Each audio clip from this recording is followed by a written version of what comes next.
Hello, everyone. Good afternoon if you are in the UK. Welcome to Yoga Berry and welcome to Backchat, which is my weekly live stream that I do every week on Wednesday at 4 o'clock in the afternoon, UK time. So depends obviously what time that means for you. If you can join me live one week, that would be fantastic because it's always more fun and more interesting, obviously, when people are here live and you can ask all your questions, all your burning questions about yoga, about scoliosis, yoga and scoliosis, obviously, and I will try to answer them. I often have interview guests as well, so I like to invite experts that can help us and that can assist us, obviously. Um, I know what I'm doing, but other people might have a much better idea of different fields, obviously. And last week we had Eva Butterly, who's a personal trainer. So she was helping us with nutrition, for example, and scoliosis. So do watch that back if you have missed that. Next week, we've got Karina here, and she is a Pilates teacher. So she's going to tell us how Pilates can help for scoliosis.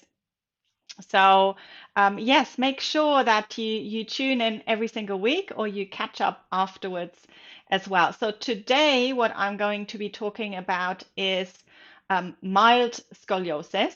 So if you have been told by a health professional, maybe it's a massage therapist, maybe your yoga teacher has told you, maybe you had an official diagnosis, but maybe somebody has told you that you've got mild scoliosis, has kind of thrown that word at you, and now you don't know what to do with that and how to go about it. What shall I do? So, if that's the case, then do watch this, then this one is for you.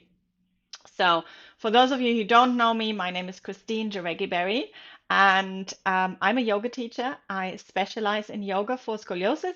It's my passion. It's kind of my calling, and I have scoliosis myself. So it's been a topic that has been in my life for as long as I can remember. So the first time I think that scoliosis was mentioned to me was when I was 5 years old, about that time. So since then, it's been in my life. I've been researching it and I've been looking for various different ways of treatment, obviously, first of all, for my body. But then when I started to get into yoga a little bit more, I really wanted to share those benefits that I found in yoga with others. Because to me, scoliosis is not just a condition that affects us physically, but it goes beyond that. So it's emotional and it's mental health as well. Good. So if you are here live, feel free to let me know. Let me know where you are in the world, and let me know if you've got scoliosis. Have you been diagnosed? Has anyone told you that you've got scoliosis? And I know I'm going to have a quick look at the chat. So. I'm from India and have C-shaped right lumbar scoliosis. I have read about side plank for scoliosis. Have you seen any patient get benefited by side plank yourself? So, great question. Thank you so much for that. And I have talked about side plank a little bit in one of the previous chats, and I will just show you what we're talking about. So we're talking about this pose here, side plank pose. And there has been some fantastic research by someone called Dr. Fishman. And he is actually going to be talking with me about his research next week, next Tuesday. Oh, sorry, I lost you there. Where is he? So Dr. Fishman, there he is. There you go. So he is a medical director of Manhattan Physical Medicine and Rehabilitation in New York, and he is an expert in his field. And he has been researching yoga and scoliosis and specifically side plank for a long time. And he is obviously a doctor, whereas I'm not. I'm just a yoga teacher. Um, but yes, so he is a medical professional. He's trained in that area, and he has been researching that topic for a very long time. So he has been looking at how side plank can improve scoliosis. And yes, he has had some amazing results, and you can look at his results on his website. It's sciatica.org. If you want to join us for a webinar, which we're doing, a live kind of webinar training session that is happening next Tuesday. So you'll find the link below as well. So I'll be talking with Dr. Fishman about his results, about how we should actually be doing the pose. So you talked about me having seen it in other people. I have definitely heard. So in my Facebook group, which I hope you're all part of, but if you are not, make sure you join. So Facebook Yoga for Scoliosis community. There have been people posting about it that have been practicing the pose every day, and that had some great results. Dr. Fishman has sent me another great result that he had the other day from someone who was 11 years old, and he's been really, really good at practicing the pose every single day and had some fantastic results as well. So, to answer your question, it seems like, yes, we have had some really good results in that area. Obviously, we don't know what would have happened if those people hadn't practiced the pose. But it's very, very likely that that obviously had a really good effect. But if you are interested in that topic, then do join us on Tuesday, next Tuesday. It's 7 p.m. BST UK time, and we will talk about this a little bit more. Ooh, that was the wrong one. Sorry about that. Good. So let's see. He's here. Malak says hello. Hello from Lebanon. Hi. Nice to have you here. Hello, Christine. I'm in Knoxville. I do have scoliosis. RTLL. So right thoracic, left lumbar curve. Translation. And then we've got Girls Boot Camp from Orlando, Florida. Left thoracic, mild scoliosis. Lovely. You're in the right place as I'm talking about mild scoliosis. And then Malak is saying, 20 years old, I have scoliosis, right curve, 20 degrees. Can you help me? Good. 20 years old, lovely, perfect age. And I will, to tell you why I say that, yes, won't be a minute. So let's talk about mild scoliosis. So mild scoliosis means it's a curvature between 11, and opinions are a little bit divided as to what the upper line is. Between 11, some say between 11 and 20. Some people say between 11 and 25 degrees. So yes, Malak, you fall into the mild scoliosis category, and you'll be pleased to know that that's the easiest to work with.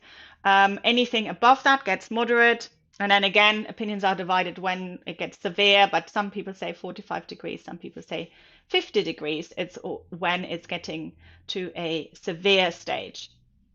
So, good news, obviously, that you're in the mild category, and you can obviously, first of all, we have to kind of bear in mind that they had to kind of categorize this in some way. So if you have a 10-degree curvature, you don't officially have scoliosis, but if it's 11 degrees, you have scoliosis. So just bear that in mind, that it's a 1-degree difference. And there is an error margin as well when they measure this, by the way. So it's not always completely reliable.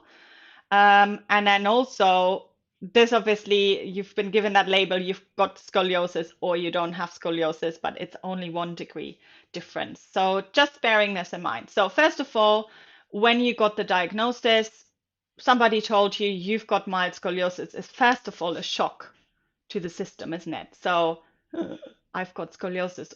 What is that? What do I do with that? Does that mean I'm going to have back pain my whole life? Does that mean it's going to get worse every year? And some doctors say this. Some doctors will say to you, it's going to get worse 1 degree every single year. And by the way, This is kind of a general statement. So it doesn't mean that this actually has to happen because they say that to everyone, honestly. So you could have a very mild scoliosis and then you can have a really severe one, and they say 1 degree. I mean, how exactly do they know that that is the case? It very much depends on how active you are, how proactive you are, on your body type, what else is going on in your body. So you have to kind of be a little bit careful with that. So let's say you've been given this label, you've got mild scoliosis. What is it that you do? What is it that you should find out? So first of all, especially if you've just been told by a massage therapist or a yoga teacher, for example, we observe bodies and we can tell when there is an imbalance in the body, but we are not medical professionals and we don't have X-ray vision. Nobody does, obviously. So only an X-ray or MRI can say what exactly is going on. You can do the Adams forward bend test, and I do have a video on that on how to do that. So where you basically bend forward and you can see if there is a structural scoliosis. But it's really only from an X-ray where you can actually see that there is a structural scoliosis, and structural meaning that the bones are actually shaped that way. It could also mean, if somebody tells you that you have a mild scoliosis, that it's functional. Functional meaning that it's just your muscles pulling you in one side. For example, if you play the violin 8 hours a day, if you play a lot of golf and always kind of make the same movement, you will have a little imbalance in your body, obviously, and your body adjusts to whatever activity that you're carrying out. And we call this a functional scoliosis. And it could simply mean that. And that is very, very easily reversible by exercise, by movement, by just kind of getting maybe some physiotherapy or practicing some yoga yourself as well, or Pilates can be super helpful. When it's structural, it's a little bit more complicated, and that's when it gets a little bit more difficult. And I will get into that. So let me go back to my chat here. Yoti, what to do with a 30-degree curve? So we can see, can it be reduced at 20? So you're also 20 years. Lovely. Got a lot of 20-year-olds today. Can I do child's pose exercise for C scoliosis? Okay, so let's talk about 30-degree scoliosis. That would fall very much into the moderate category. And you can kind of apply the same strategies then to the mild scoliosis, which is what we're talking about today. However, it's a little bit more, no, I don't want to say critical, but it's a little bit more to kind of monitor. So basically, every single curve, so if it's mild, severe, or moderate, has at some point been mild, obviously. So at some point, so it's just a matter of finding out where exactly you are on this kind of on this timeline. And the younger you are, the more chances there are that it's going to progress in a way. But the younger you are, the more chances you've got as well to do something about it. And that doesn't always mean to think about straightening your spine, having a completely straight spine. Once you've got a structural scoliosis, I'm afraid your spine will most likely not be dead straight. Most people don't have a dead straight spine. And just because your spine is straight does not mean you're healthier. It does not mean you have less pain.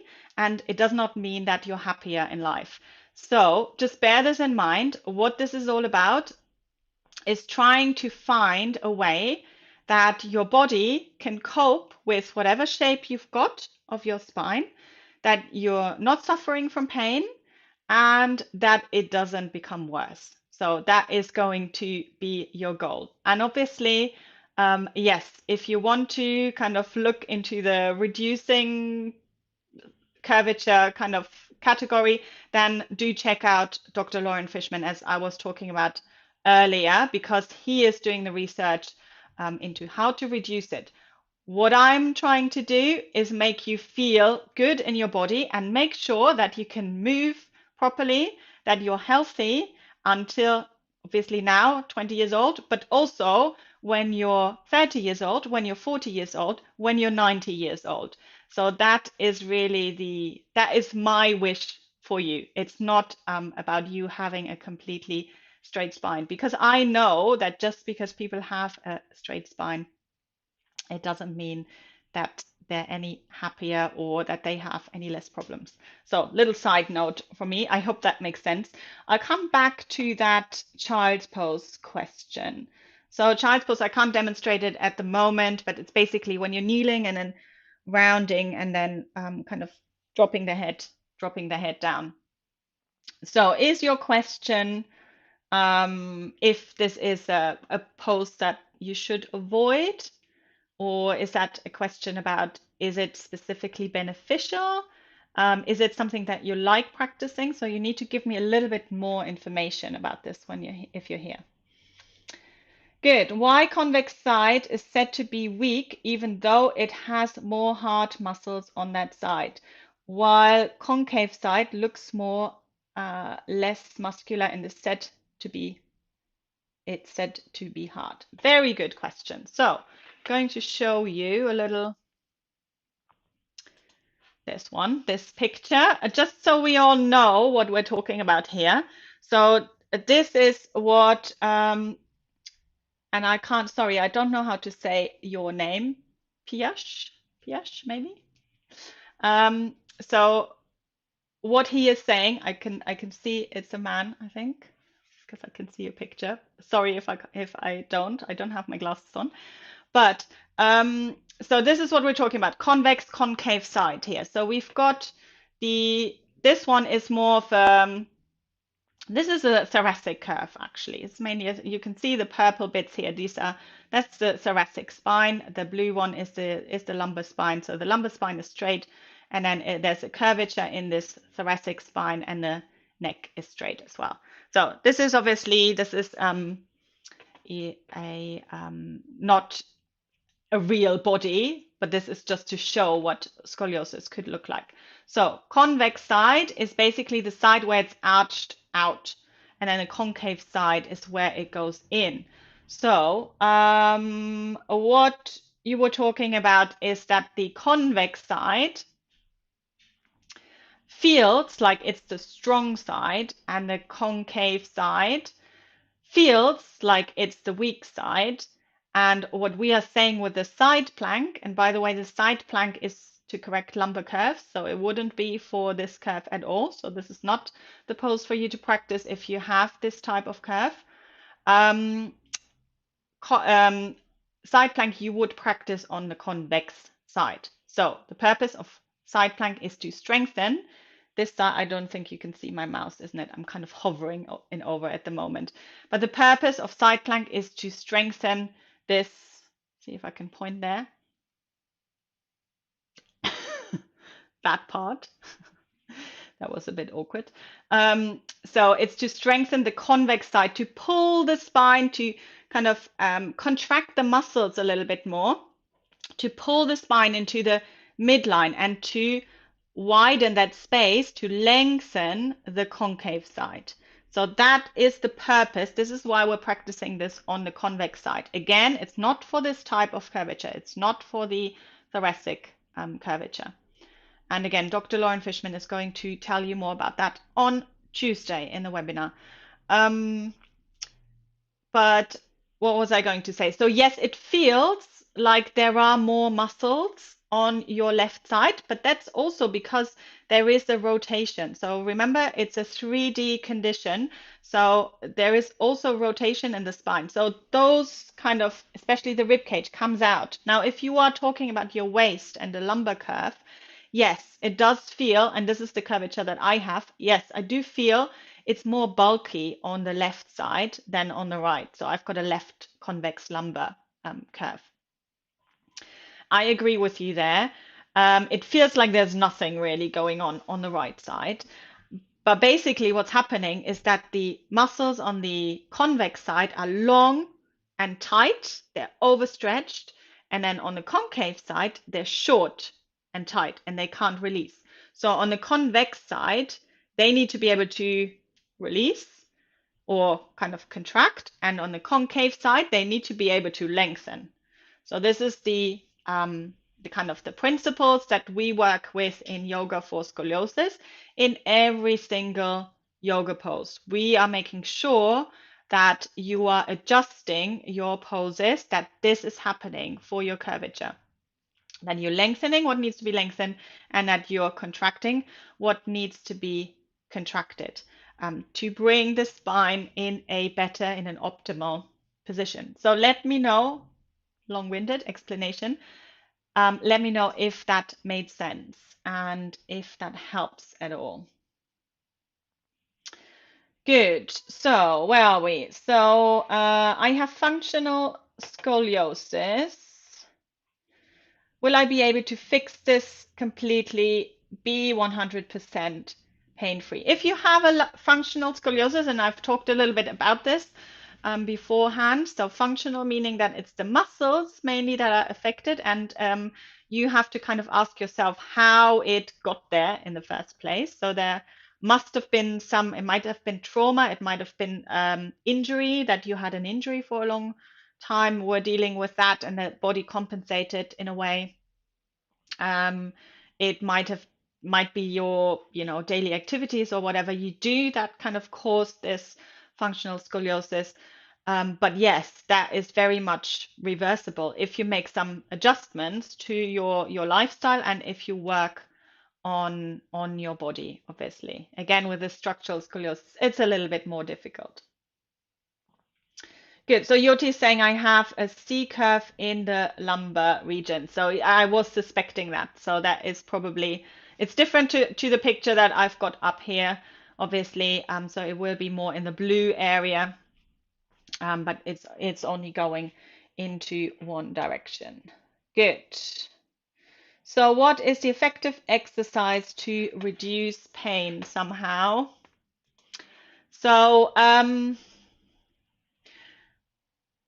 I wish there was like the magic one exercise that you can do to reduce your pain.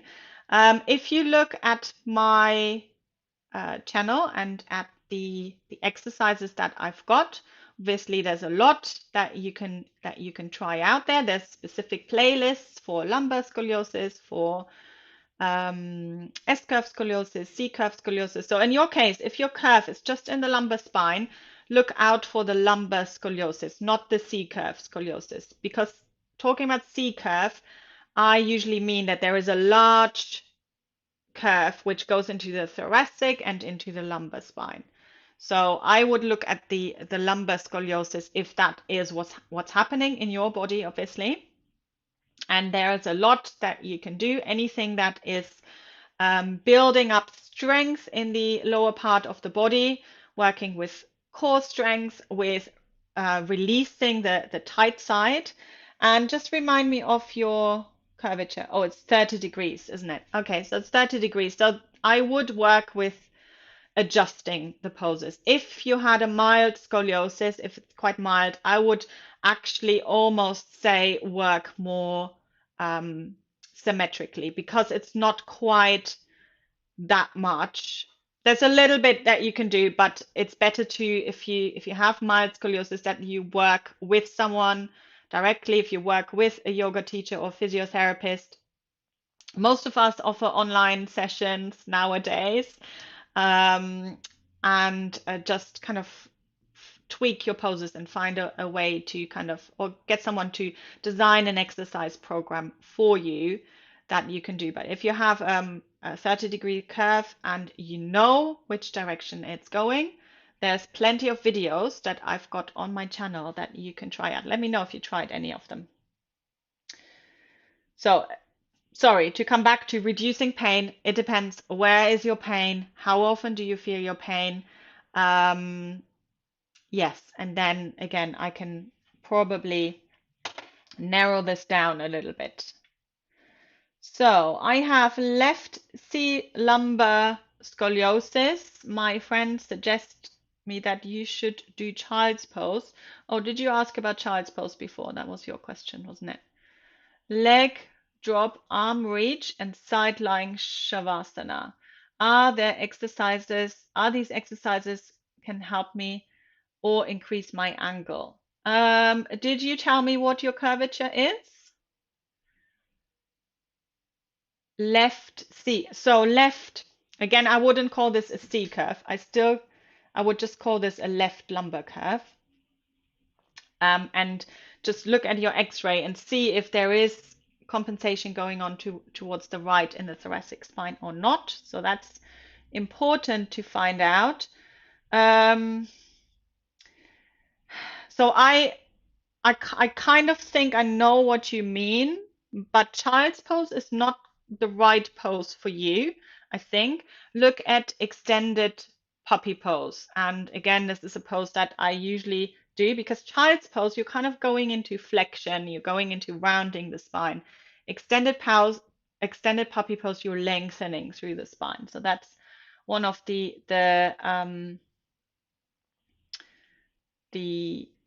poses that you can try, and then you would think about lengthening the right side of your waist, because if we look back at our picture here, obviously thoracic scoliosis, I have to make sure I've got a picture of the lumbar scoliosis next time, but you want to create more space in the lumbar part, in the lumbar section in the waist. So if your curve is a left lumbar curve, you want more space on the right side of the waist. Hope that makes sense. Good. So side lying shavasana is a good one if you do it, if you practice it with a bolster on the left side, so supporting with a bolster. And then leg drop, arm reach. I'm not quite sure what that one is, to be honest. So yes, they can definitely be super helpful. So there are some really, really good ones to get on with.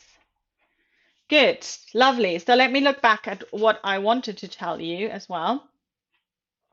So obviously, if you've got mild scoliosis, get some more information. So make sure you know, is it structural? Is it functional? Have you got an X-ray? What exactly is going on? The younger you are, the more that can be done, the more can go wrong as well. So something to keep in mind. If you are 20, and I'm talking about younger people, I mean teenagers and kids. If you're 20, you are old in my in my world. Sorry, no, that was a joke. You're not old, but you are mature. You're not growing anymore. So that's good. So it's probably stable and it's probably not going to get that much worse if you keep an active lifestyle. So all my 20-year-olds out there, make sure you exercise. Make sure that you do something now, because I can tell you, and again, check out my Facebook group, because you've got people of all ages, 20-year-olds, 30 and 70-year-olds, and everything in between. And they will tell you, most of them will say, I wish I had done something earlier. I wish I had done this and this. I wish I had not stuck my head in the sand and ignored my scoliosis. Because you're here and you're watching this, you're obviously you're fine, because you're obviously dealing with whatever is going on. But staying active is the best thing that you can do. Good. Is short height due to scoliosis? Yes, if you have a significant curvature, and that's what's happening a lot with slightly older people, and that have degenerative scoliosis that gets worse with age. Yes, you can lose height as well. Of course, that can happen. And menopause in women is a very kind of tricky time. This is when A lot of people get more problems. Pregnancy is another one that can be tricky, doesn't have to be, can be absolutely fine. Menopause is probably the one where there's more changes going on and where the curvature can increase.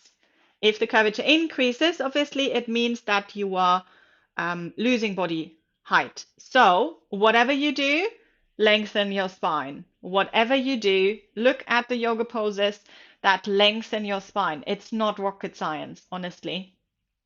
Um, anything that pulls you up, reaching the arms up over the head, anything like that is really, really good to create that length and make sure that you strengthen your body. Make sure that you're staying active.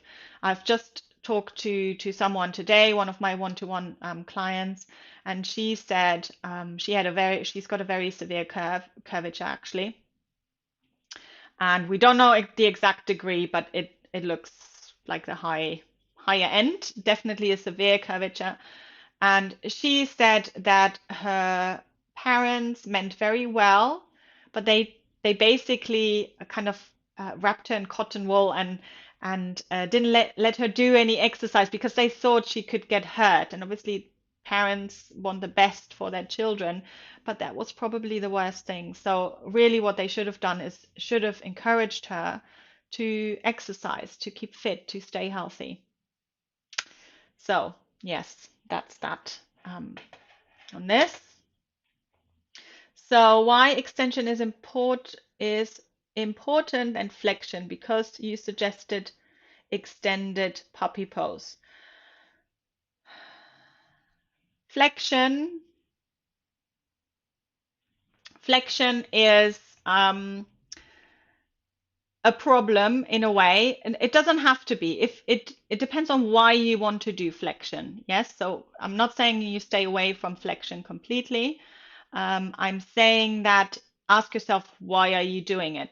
If you're doing child's pose in a flexed position, meaning with a round spine, if it's to release, if it's to soften, if it's to calm down the nervous system, fine, absolutely fine. But if you want to kind of work with kind of lengthening the parts of the body that need lengthening, then you do extended puppy pose, because it's again, it kind of makes sense, isn't it? It pulls the spine in opposite directions, it lengthens it opens the spaces, the concavities, the concave spaces that need opening. And remember, it's a three-dimensional condition. So there is not only a sideward curvature, but there is also a rotation going on. So if you are in a rounded position, whenever you are in a rounded position, then you are rounding one side more than the other. So there's that little bit of a twist going on. And I'm not saying don't do child's pose. That's just what I want to say here. I love child's pose and I do use it in yoga poses. But if there is someone with scoliosis and is asking me, shall I do child's pose every day or shall I do extended puppy pose every day? I'm going to say do extended puppy pose every day. I hope that makes sense. Good. So along with scoliosis, it looks like my right pelvic area is a little bit forward while left pelvic area is going back. Yes, absolutely. That's the twist that I was just talking about. It doesn't stop in the pelvis. The pelvis obviously will also be affected, and probably other parts of the body as well. So look at your legs. Look at at the moment, I'm kind of dealing with a bit of knee pain, knee issues. And that is because there is a rotation, not only in my spine, in my pelvis, but also the way that the femur, the leg bones sit in my hip socket. That has an effect on the knees. That has an effect on my feet. And maybe it might be the other way around. Maybe it's my foot that was causing the trouble, had an effect on my knee, on my hip, and then my spine. Who knows? But it's all connected. It's all one piece. So it's kind of a twist. Why is it and what can I do to fix it? So I Hopefully that made sense, my little explanation here, but it's basically because of the rotation of the spine. It's also affecting your pelvis. What can you do to fix it? Does it cause you problems? And that's the first thing I would ask myself. And what we do in yoga is we create balance. Yes. So whatever is happening in your body, if you're always kind of rotated, twisted to one side, we want to balance you out. So we're probably going to rotate into the other direction. Work on derotating the spine, work on lengthening, work on strengthening. So build up strength in your core, in your glutes, anything that supports that area. So that would be my recommendation um, for you. That is going to make sure that you're not getting any more problems in this area. And again, you know, go with the symptoms. But obviously, if you are young, if you are in your 20s, and if you don't have any pain, then be proactive. You know, be proactive. Make sure that you don't have to kind of go crazy over, I have scoliosis, I need to do something about it all the time and lose sleep over it. But just keep it at the back of your mind. Make sure that you stay active, that you do some exercises, that you do your research about it, and you're going to be just fine. So this is kind of my that's what I wanted to say about this. So I mean, the other thing that I wanted to say is make sure that you've got a healthy general body. So healthy body weight is a good idea. Good nutrition obviously is a good idea. But yeah, rather than not doing anything and sitting around and being scared of it getting worse, that's probably when it will get worse. Make sure you're proactive. Yeah, thank you for your great explanation. You're very welcome. I'm glad you say that because otherwise that was a lot of talking for if it didn't make sense. I would have to really look at this again. Good. So exercise deficient with 30-degree curve. I'm 17. So we've got all the youngsters here today. 35 degrees, you said. So which category do you fall into? Obviously, you would be clearly in the moderate curvature. 17, are you still growing? Possibly, possibly not.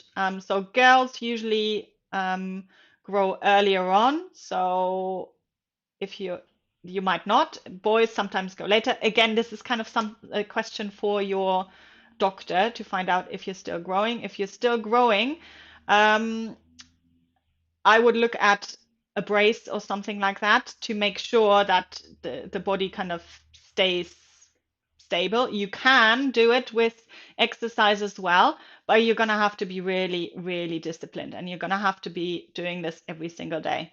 So this is only if you're still growing. So this is kind of the tricky area.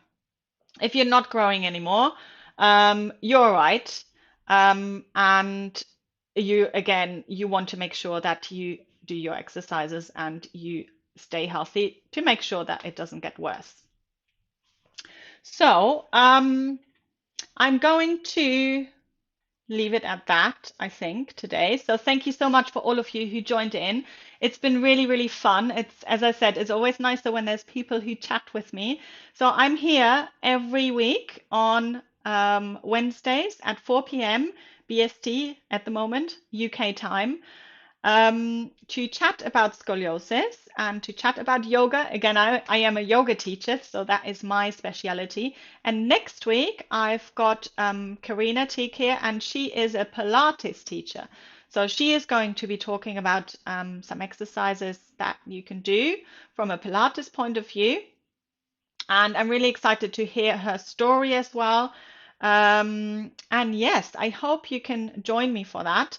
In the meantime, if you want, join the Facebook group, which is a nice place to connect with people that have scoliosis. And yes, you'll find some more links as well below for if you want to do a little bit more research.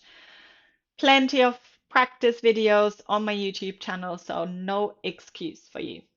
Good. So thank you so much, and I'll speak to you next week. Bye, guys.